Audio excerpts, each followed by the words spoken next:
Kaip reikia nustoti senti?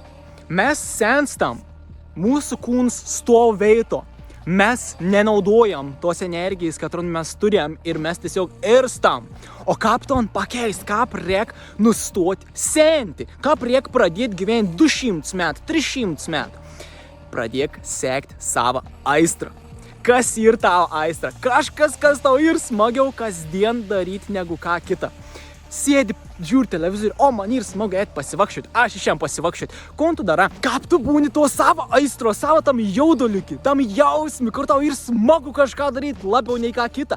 Tu įeini į tokį būseną, į ton autentiškiausią savo energiją. Ir ko tu pradedi daryti? Tu pradedi tiesiog mėgautis tau. Tu nedara to, nes tau reikia, dabar privalai. Tu darai tą, nes tau ir smagu. Tu gyveni iš aistros ir kai tu gyveni iš aistros, tu realiai sulaužai laiką, tu patiri laiką visiškai kitaip. Tu atrodo darai kažką, kas tau ir labai smagu, praein 5 valandas, tu to darim atrodo, o, ką? Pasijuto kaip valanda tik tais. Ir kam esmė? Kaip tu patiri laiką, o kiek laiką praein, yra 2 skirtingi dalykai, nes laiks yra iliuzija, laiks yra tiesiog tavo sąmonės projekcija. Ir viskas vyks čia ir dabar.